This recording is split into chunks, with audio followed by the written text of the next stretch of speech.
ka izay zay tafiditra ao amin'ny université indray no aparitaka mba tsy hiditra ao fa lazaina fa be olana ao. Izay zany fanambaran'ireny mpianatra ireny fataranja feno sady manandanjany amin'ny lafin'ny fanatanjahantena ny baccalauréat zany ny fanatanjahantena ka tsy maintsy arindra. Misy ny atrikasa mikasikana zay ety amin'ny Prince Hotel Mandroseza tamin'ity androany ity zany ary ny ministre ny fampianarana ambaratonga ambony tonga velo Atanazy no nanokatra an'izay. Liliane Randriamalonina. Roa andro ary no faharetan'ity atrikasa andrindrana ny taranja fanatanjahantena baccalauréat ity. Atrikasa andraisan'ireo tompon'andraikitra samihafa voankaziky izany avy amin'ny fahatany enina anjara ary tariny général ny fampianarana ambaratonga ambony nambaraka amin'izao fotoam-panokafana izao fa manan-danja tokoa eo amin'ny fanadinana baccalauréat ity taranja fanadinana EPS ity. Kanefa tsy fa maro ny lesoka hita aminy. Notsahivon'ny ministra tonga velo Atanazy teto izany raha nanokatra ny atrikasa ny tenany. Misy tandrevaka ohatra ankizy be voka izao manao pratika misy amin'ny voalalasa tena olana lehibe fa maty la feno fa be voka izy. Misy asany aza tsy afeno fa mikiry manao ihany dia avy ka izay zavatra manahirana tsanambily be misy mpianatra maty satria marary izy kanefa nangataka anao pratika. Ireny toe-javatra ireny no ilana no fahamalina endritra tsara amin'ny fanatanterahana ireo lalàna mifehiny hoe fanaovana io zavatra io. Maromaro araka izany no hevitra hatrehan'ireto mpivolo reto. Mba mariky mazava tsara ahoana ny programa zany fa tsy maintsy ho apetraka ho tanterahany mpiadina tsirairay eran'ny Madagasikara. Ilay mpiadina dia mifanatoka amin'ny mpanadina. Ka izay toe-javatra izay zany no tsy maintsy mba jerena hoe mba ahoana no ampanarahana fenitra zany fanatanjahantena. Taranja feno tsy manana ny maha-izy azy ny taranja fanatanjahantena amin'ny baccalauréat ka rariny raha dinihana manokana ny momba azy. Dia ny anaranjorofo vetivety aloha sika manana ny lazany tokoa izay anaranjorofo izay indrindra amin'ny lafin'ny jirofo fambolena jirofo izany. Amin'izao fotoana izao dia misedra olana ny alanjorofo any an-toerana noho ny fanaovan'ilay atao hoe alambika mpahazahoana menaka manitra avy amin'ny jirofo tany an-toerana Solange Arkotoanosy sy Rodriguez Safimaly. Antony iray lehibe mandripaka ny ala any amin'ny faritra analanjirofo iny ny fakana menaka manitra avy amin'ny jirofo na ny essence de girofle. Teo aloha dia 2 arivo sy 2 alina ariary ny vidin'ny essence de girofle 1 kilao ary tamin'ny taon-dasa dia tafakatra 2 arivo sy 2 alina ariary izany. Etsy an-danon'izany anefa dia ravin-jirofo 300 tonnes vao mahazo menaka manitra avy amin'ny jirofo 5 kilao. Manampitrotraka ny fanapahana azo hitainana izany. Raha ilay lambika zany neverigny fa dia hoe karazana produit de survie zany izy dia depuis tamin'ny taongo lasana izy sy surtout tamin'ity taongo ity zany tamin'ny taongo lasana efa lasa produit vraiment d'existence mihitsy zany ilay izy satria nahatratra any amin'ny 150 000 francs zany le kilo. Manoloan'izany dia nanao ezaka lehibe anatevenana amin'ny fambolekazo tany amin'ny faritra analanjirofo iny ny ministera ny tontolo iainana sy ny ala. Ny tanjona iarana amin'ny tompona ndraiky teto moa zany dia ny atratrarana le 20 hektara ary hoezahana volena amin'izany azo anatany na ny akasia na ny eucalyptus koa dia hitantsika fa efa manomboka manao an'izany tsika eto an-toerana. Zava-dehibe ny fambolekazo fa zava-dehibe ihany koa ny kojakojana ny azo bobotry na amin'ny fiarovana azy amin'ny doro-tanety na ny fiarovana azy koa amin'ny fanembana izay mety misy atao tsika ihany ary zay no afatra ny fanarana teto isika izay tonga reto androany dia engabina ihany koa mba ho sarom-piaro zavatra mboletsika ary irosatrany amin'ny fandaminana izay mety karakarana ny azony bolena. Tanjona moa ny Madagasikara maitso ity nositsika ity. Fa ho arahantsika vetivety aloha ny vaovao tapatapany izay mifantoka indrindra amin'ny lafin'ny fambolekazo. Adidin'olom-pirenena ny mikolokolo ny tontolo iainana, tontolo maitso no voary. Nampahafantarina tamin'ny fambolekazo no tanterain'ny fianakaviam-ben'ny Adema ny farany herinandro teo tetsy Ambatomirahavavy ny fitsingerenan'ny faha-20 taonan'ny orinasa Adema tamin'ny fifanaovan-tsonian'ny orinasa sy ny fanjakana amin'ny fitantanana ny seranam-piaramanidina. Kesika 2 fototra mahery no novolena teto ao anatin'ny velaran-tany mirefy 7 hektara eo. Feno roa taona ankehitriny ny fandaharana hanao ny fitenenana ao amin'ny radio Viva natao hamakafakana ny trangan-javatra sy ny vaovao avy eto an-toerana sy avy any ivelany. Efa mitsangana ihany koa ny fikambanan'ny mpiainy hanao ny fitenenana ka fambolekazo natao teny Ampangabe no hetsika voalohany karakarain'izy ireo ny asabotsy lasa teo. Kininina 2 fototra mahery no namboleny ireto mpiaino 700 mahery tonga teny an-toerana. Taorian'izay dia nofidiana ihany koa ny birao itantana ny club des auditeurs hanao ny fitenenana. Nofaranana tamin'ny fiaraha-misakafo sy ny fiaraha-mikorana moa ny fotoana teto Ampangabe.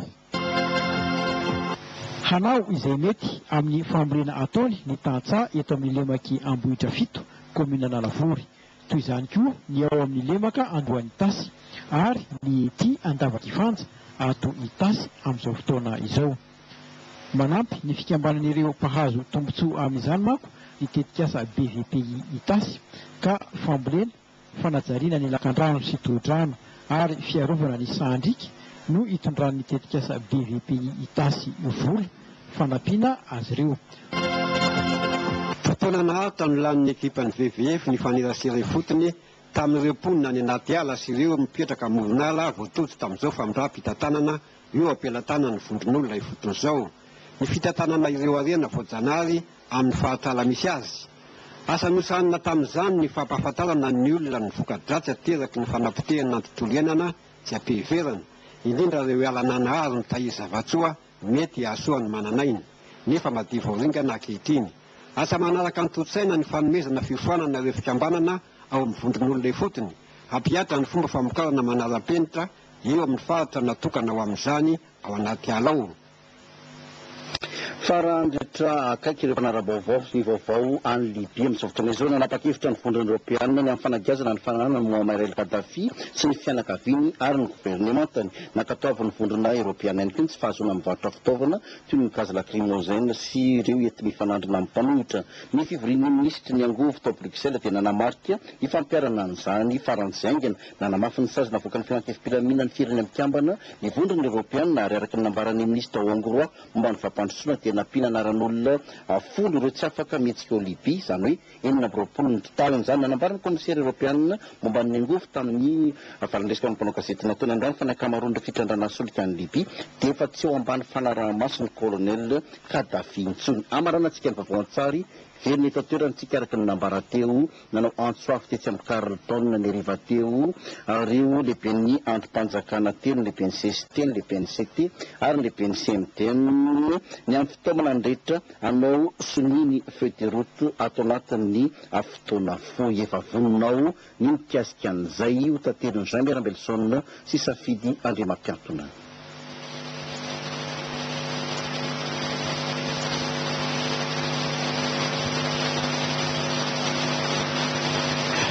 Ny paikany tamin'ny fitora ny gadona teto amin'ny Carleton izy telo miraharahy lehibe na androm-panjakana. Mizara telo ny fotoana fampitiran-dresaka nosanina Andriamatoa Raharonaivo Andrianatoandro.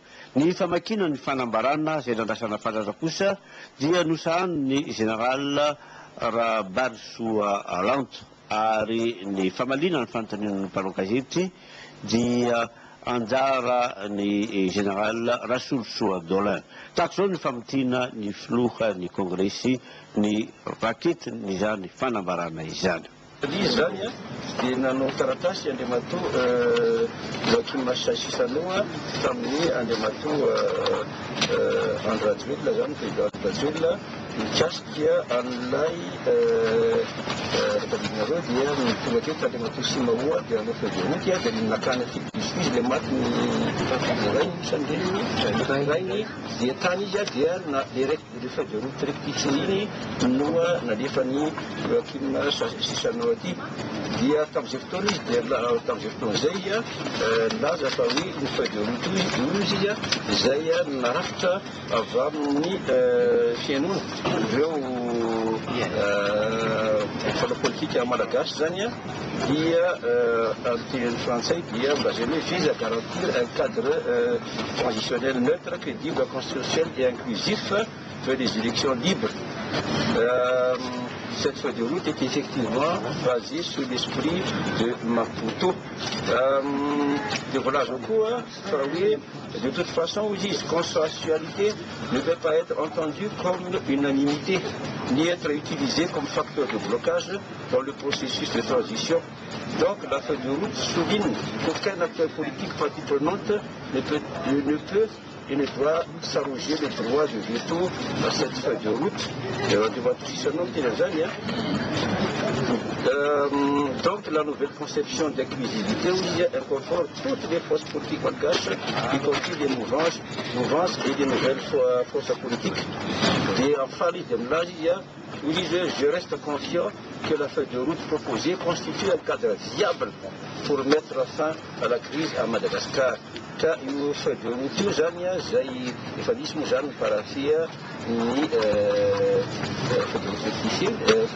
ni ni politika maro io zany no amin'ny communiqué tany Samton Afrique du Sud dia no pianony le matoa président Marc Ravalomanana ary ohatrany fahitana azy dia manisy manœuvre dilatoire izy io ary dia heverinay fa